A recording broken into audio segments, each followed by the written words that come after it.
मैं प्रॉपर्टी जो ढूंढ रहा था तो मेरे को मालूम पड़ा कि जो प्रॉपर्टियाँ कम रेट पे थी वो थोड़े से रेट उनके इंक्रीज़ हो गए। वो टाइम ऐसा होता है कि भाई उस समय लोग गोवा को थोड़ा अवॉइड करते हैं, तो वो उनके लिए सबसे, अगर उनका बजट कम है तो उनको हॉस्टल में रहना चाहिए। उस हॉस्टल पे रहने के नुकसान क्या, फ़ायदे तो आपको दिख जाते हैं, नुकसान कोई नहीं बताता।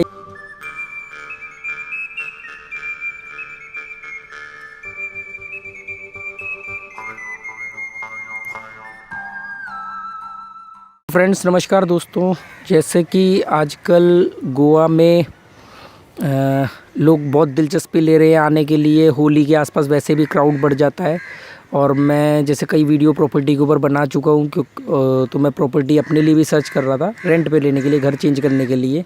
तो पहले तो मैं बता दूँ, घर मैं चेंज करना चाहता हूँ। एक तो थोड़ा सा मैं चाह रहा था कि मेरा और कम बजट में घर मिल जाए, और दूसरा अगर बजट का प्रॉब्लम नहीं भी होता तो भी शायद मैं घर चेंज करता, क्योंकि अलग अलग जगह पे अब यहाँ रहे, यहाँ 100-50 लोग जानते हैं, अच्छे लोग हैं, कुछ सीखा हमने इनसे।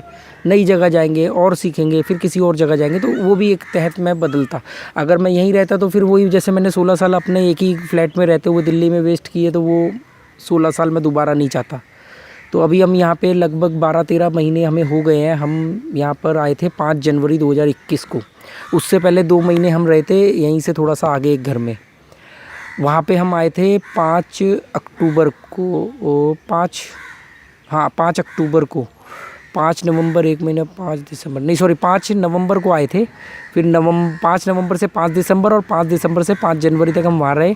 फिर 5 जनवरी को हम यहाँ आ गए, और अब यहाँ से हम शायद इसी 5 को हम चले जाएं। और मैं प्रॉपर्टी जो ढूंढ रहा था तो मेरे को मालूम पड़ा कि जो प्रॉपर्टियाँ कम रेट पे थी वो थोड़े से रेट उनके इंक्रीज़ हो गए, क्योंकि बिकॉज ऑफ होली। और अब फॉरेनर काफ़ी बढ़ गए हैं, फॉरेनर टूरिस्ट काफ़ी आ रहे हैं, क्योंकि वो जो क्वारंटीन का 1 हफ़्ते क्वारंटीन का जो रूल था गवर्नमेंट ने, वो भी हटा दिया है कि इंटरनेशनल फ़्लाइट आएगी तो पहले था कि 1 वीक क्वारंटीन, अब वो रूल हट गया, तो वैसे भी टूरिस्ट बढ़ गए हैं। होली पर वैसे भी टूरिस्ट आते हैं, क्योंकि इसके बाद फिर गर्मियाँ बहुत हो जाएंगी और फिर बारिशें आ जाएंगी, तो ये वो टाइम ऐसा होता है कि भाई उस समय लोग गोवा को थोड़ा अवॉइड करते हैं।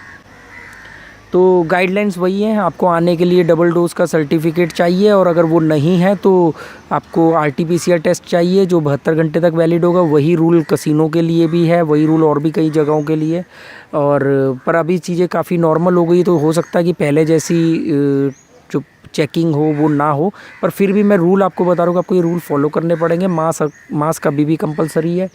वेदर धीरे धीरे गर्म हो रहा है, और जो लोग भी जैसे लंबे वक्त के लिए यहाँ रहना चाहते हैं, महीने 2 महीने 4 महीने के लिए, तो अभी प्रॉपर्टियाँ थोड़ी सी महंगी हो गई। मतलब किसी जिसका किराया पहले मान लो 15,000 था तो वो 20 मांग रहे हैं, जिसका 12,000 था वो 15 मांग रहे हैं, क्योंकि वो उनका भी अपना एक वो रीज़न होता है, क्योंकि बीच बीच में प्रॉपर्टियाँ खाली भी रहती है। बारिशों में बहुत प्रॉपर्टियाँ खाली हो जाएंगी, क्योंकि गोवा में बारिश 3 से 4 महीने रहती है और कंटिन्यूस रहती है, तो कम ज़्यादा होती रहती है, तो इतना वो लोग अवॉइड करते हैं। क्योंकि थोड़े दिन की बारिश तो मज़ा देती है, 2 दिन 4 दिन तो बहुत मज़ा देती है, पर आप सोचोगे आप 10-10 दिन कहीं बाहर नहीं जा सकते।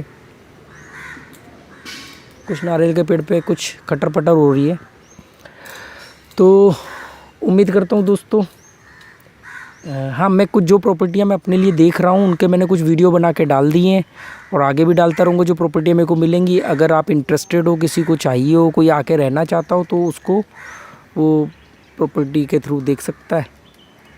अगर किसी को जैसे होता है ना, अभी 2-4 दिन के लिए तो मैं आपको सजेस्ट करूंगा, अगर आप 2 दिन 4 दिन 5 दिन के लिए आ रहे हो, 2-4 ग्रुप में आ रहे हो, 2-4 लड़के हैं तो वो उनके लिए सबसे, अगर उनका बजट कम है तो उनको हॉस्टल में रहना चाहिए। उसमें आपको डॉर्मेट्री मिल जाती है, या टेंट कॉन्सेप्ट जो कैंपिंग होती है वो आपको सस्ता मिल जाता है। 300-400 रुपये पर डे पे, 500 रुपये पर डे पे मैक्सिमम, ठीक है। सीज़न के हिसाब से थोड़ा बहुत बड़ा घट जाता है। उसमें भी मैंने एक हॉस्टल का वीडियो डाला था, उसका लिंक मैं दे दूँगा। अगर मेरे थ्रू बुक करोगे तो उसमें भी आपको हो सकता है और 5-7% का डिस्काउंट मिल जाए। और अगर आप फैमिली के साथ हो कि चलो महीने 2 महीने गोवा रहते हैं, या वर्क फ्रॉम होम चल रहा है आपका, और आपने जब बैठ के कंप्यूटर पे ही काम करना है, तो आप यहाँ पर आके, जैसे कई लोग सोचते हैं कि गोवा में आके 1-2 महीने रहते हैं, चलो वहीं काम करते हैं, तो उनको मैं सजेस्ट करूँगा कि वो होटल वगैरह में ना रहे, वो काफ़ी महंगा पड़ेगा, फिर वो बंद रहेगा। आपको एक कमरा ही तो मिलेगा होटल में, 1 या 2 कमरे। तो अपना इंडिपेंडेंट घर ले लें महीने 2 महीने के लिए, उसमें सारा फर्निश्ड होता है, बस आपको राशन लाना है, बनाना है, खाना है, ठीक है। इलेक्ट्रिसिटी भी ज़्यादातर इंक्लूड ही होती है। धूप अब आ रही है धीरे धीरे मुंह पे। और हाँ, अभी मैं इसके अगले वीडियो में बताऊंगा कि कोस्टल पे रहने के नुकसान क्या है। फ़ायदे तो आपको दिख जाते हैं, नुकसान कोई नहीं बताता या आपको नहीं मालूम पड़ता, पर मैं उसके ऊपर वीडियो बनाऊंगा कोस्टल पे रहने के नुकसान क्या है। Okay, good bye, thank you.